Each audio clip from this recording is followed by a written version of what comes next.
Welcome to the ArtMiabo Podcast, the show where we talk to fine artists, creative minds, and cultural backers from the African continent and beyond. I'm your host, Gift Nyadike, and if you enjoy these conversations, please leave a like and a comment, and of course, subscribe to the channel. My guest today is a Nigerian visual artist whose practice spans painting, mixed media, sculpture, and other forms of expression. Over the course of his career, he has developed a body of work deeply informed by his environment, culture, social realities, and the possibilities of artistic transformation. His practice has also explored the use of unconventional and recycled materials, including his work, The Undressed Identity, a monumental sculpture inspired by the Ayo Masquerade, created from recycled aluminium. He is also a participating artist in the 5th edition of the ArtMiabo International Art Festival. So we're taking this podcast back to its roots. Mr. Dudu Emmanuel, sir, thank you so much for joining us. How are you doing? Thank you. It's a pleasure, and I'm a little bit flattered. Thank you. Thank you. So I've set the table, of course, for the audience. I've done my introduction, but perhaps you would like to, perhaps in a bit more detail, introduce yourself for those who may be unfamiliar with you. Okay, my name is Dudu Emmanuel. I'm a visual artist living and practicing in Lagos. I have 4 children and a wife, so I'm happily married. I'm doing good. I'm happy with myself. Congratulations. Well done. And could you tell us about, your journey as an artist? What put you on this path? Okay. My journey started several years ago in Benin. As a child, I remember that I had flair for the arts, and every now and then I get to look for how to create my art. Maybe when we are playing in the sand outside of the park, I used to use my fingers and scribble on the floor. Then my parents actually loved what I was doing. They kind of encouraged me getting to buy materials every now and then for me, which oftentimes they get stolen because I was always being bullied at school and stuff like that. So it gets stolen, but they keep buying and encouraging me the best that they could. Then eventually I went to Abuchi Polytechnic where I studied art. Then before moving over to Lagos, I continued. I attended the University of Lagos where I studied at bachelor's level and at master's level. Then at Delta State University, where I also studied at master's level as well. But while at the University of Lagos, my area of concentration was on visual artistry.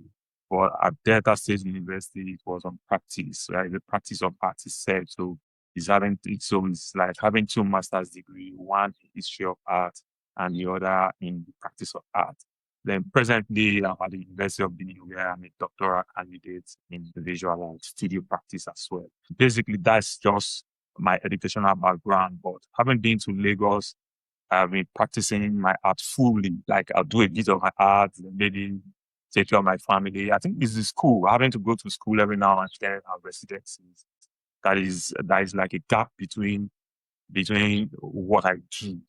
And if what you do is also what you do for fun, as if what you do for a living is what you do for fun, it means it's just plus for whoever. Just imagine that what you do for work is what you do for fun. So it's like you just enjoy life all the way. So every day is like enjoyment for me.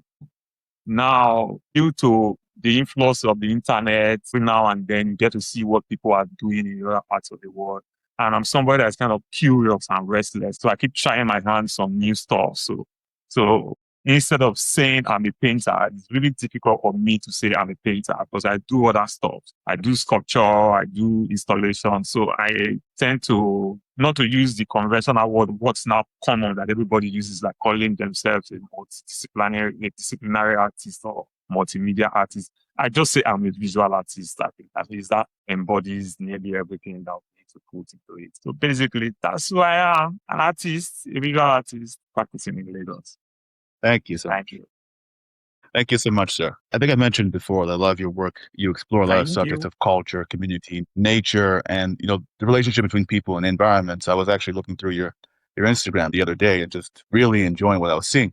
But I think the one piece, and this was from way back in 2021, the one portrait that that stood out to me. And I think all of your portraits specifically, they all have these people with incredibly lived in faces, the wrinkles, the blemishes, the scars, and just all these other details that make you feel like I'm looking at a painting or a drawing or a sketch, and I feel like I'm looking at a person that almost has an entire life that exists beyond this frame. And they're either looking directly at the viewer or they're looking off at something. And I think to myself, like, what are they looking at? What have these people experienced?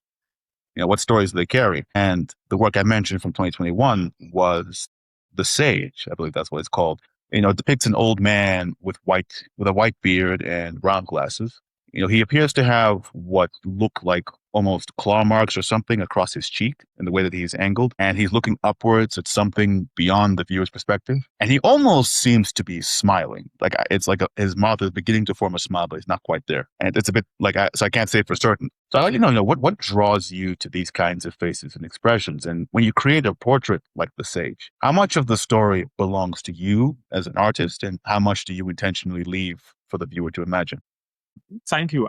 I really like the fact that you really studied my work for you to be able to explain to this extent. I really appreciate it. But when I create these works of art, I often wish that somebody would see my piece of art, and my piece of art would be maybe a cure to cancer or something. I wish I could. I wish I could. Unfortunately, have not been able to get to that level. But however, the works that I create, I put so much energy into it in such a way that anybody that sees it or views it, they tend to take something away. It relates to them, because I try as much as possible to relate to my work.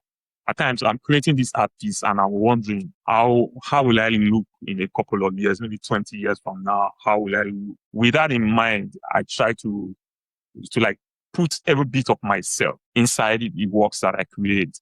Maybe even when I create an elderly woman, instead of painting a male that you can easily say maybe it's a portrait of the artist. But when I do something of the opposite gender, I still try as much as I can to put myself into it, like assuming, okay, if I'm this age, how will I look? If I was younger, how will I look? So trying to create that, it now gives me the opportunity to tap into the minds of the viewer such that they tend to see it from my point of view. Like if a viewer looks at my work, he too starts thinking that, is this how I'll look in 20 years' time? Am I going to look knowledgeable? Unfortunately, knowledge is not based on age. Somebody could be 80 years old and the person is stupid. And somebody could be 10 years old and that person is smart. However, it has a way of trying to dig into somebody's mind and touch those senses that will make you start thinking. So it's like waking up someone's consciousness towards the piece. That's just what it's all about. Thank you. Thank you so much for that. And I also mentioned your work, your transformative pieces with such as Undressed Identity, with that, where you work with these recycled materials that people have either discarded or overlooked. Can you take us through the transformation process when you find something? You go, my mother was also a lot of the way, like she would, there was a time when she had me collecting pine cones from her that she turned into art, or grabbing a piece of trash. She's like, oh, collect that. And then put it in the back of the car. So I'd like to know, what is your process of transformation, and how does the material influence the work you ultimately create? Like, did Undressed Identity have to be aluminium? Could you have made that with anything else, for example, just that as an example? Yeah, I actually chose aluminium for Undressed Identity for this simple reason that aluminium is durable. So when you use it for an outdoor piece, it will probably outlive all of us at least. But if I had used another material, say like waste paper or plastic, if you take waste paper, for example, maybe after the first raining season, it would have started to decompose. But with plastic, it probably won't decompose. But as it remains under intense sunlight, and Africa is hot during dry season, especially West Africa. So as it's exposed to intense sunlight, it starts losing its color, especially when it's placed in a position where it's outdoor. So that was what what encouraged me to try my hands on aluminum. Interestingly, it worked very well because if you go to the space where it is still there and it's standing. If it was plastic, it won't be there. However, with materials like this, they tend to control the artist. Except you don't want to be honest with yourself, then you want to decide to cover the materials with colors and all those things. But if you decide to cover your materials with colors or some other materials on top of the existing material, which is supposed to be the repurposed material, at times it removes the originality of the material. Just like, let's say we want to use plastic, and because you are not comfortable with the color of the plastic, maybe your plastic comes as white, but you want to use red in that position that you want to juxtapose that plastic on, you might end up painting it in order to get what we want. But what it does is that it kills the originality of the material being plastic with a given kind of color. So to a very large extent, materials tend to play a role in controlling what the artists do. So what we do at the end of the day is just to manage it. I think that would be the right word. So when we are doing works like that, at times we might have a sketch and we say with this sketch, we are going to use this sketch to end up in this format. But at the end of the day, it could bend a bit based on the material that is being used. With aluminum, it's a little bit easy. You can still maneuver, you can still manipulate because it's a bit malleable. But when you are using some materials that is pure junk, perhaps a sculptor, you probably will not be able to do much. You just have to assemble it and look for the materials that will fit into the narrative that you're trying to push. So basically, that's it. Okay, thank you, sir. You mentioned again at the beginning that you are participating at the 2026 edition of the ArtMiabo Art Festival. You were actually one of the invited artists. What does being part of this festival mean for you? And what are you hoping to share in this year's edition? Yeah, I think this is interesting, and I'll try as much as possible to be as honest as I can be. When ArtMiabo started earlier, some years back, I was just looking at it from afar. I wasn't expecting that it was going to get to this level. I'm sorry that I have to say this, that I didn't join it when it was growing. I waited for a bit for it to have grown, but I was kind of curious because a lot of people come and they want to do one or two things, and either they don't get it right or they are not serious with what they are doing. So I was a little bit apart and I didn't want to follow through, but I was somewhere in my space looking at what they are doing, taking my time to go every now and then to see the show. That was when I knew that, yes, I think these guys, this team, they know what they are doing. It's good for me to use the opportunity to show my works to the wider audience that it have. And interestingly, I think it has grown from where it was earlier when it started and to the way it is now. It has grown significantly. So anybody that knows what he or she wants with his art and wants to connect with a larger audience, I think they should look for how to participate in the art festival. Interestingly, it's becoming a lot more difficult now to be able to be part of the festival. Yes, yeah.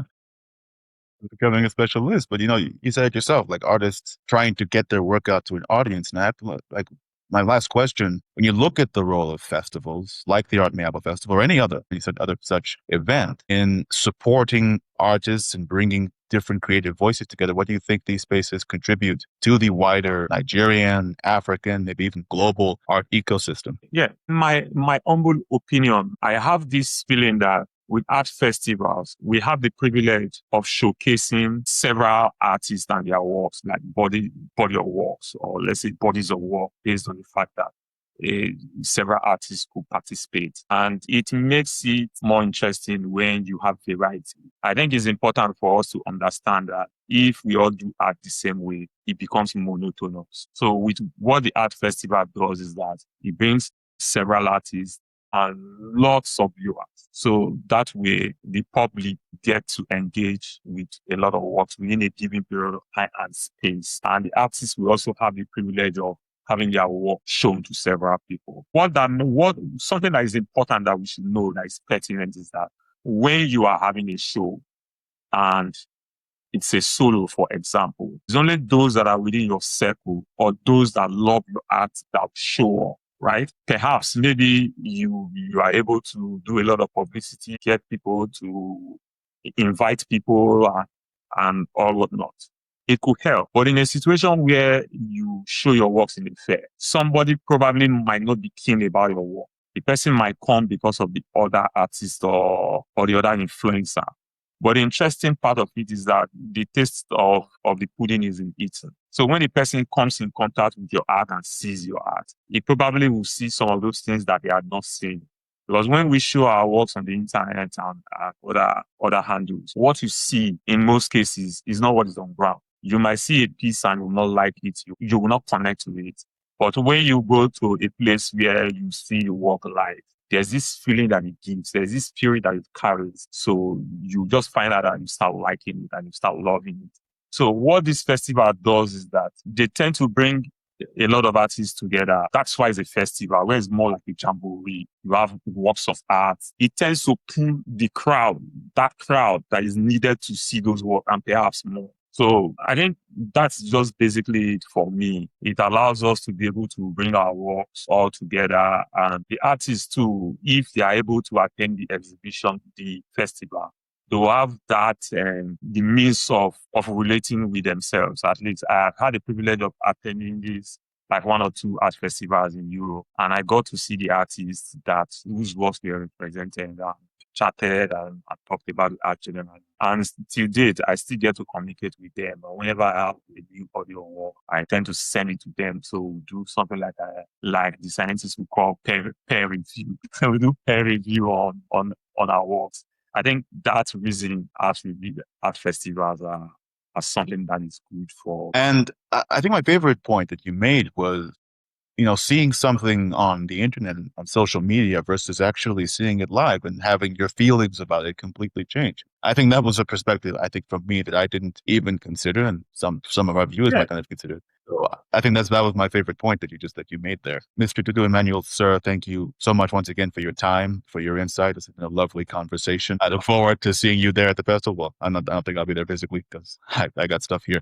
But congratulations on being invited to the festival. I hope you have a wonderful time while you're there. And to our viewers at home, once again, if you enjoyed this conversation, leave a like, share the video, leave a comment as well, and subscribe to the channel. I'm Gift Nyadike. This is ArtMiabo.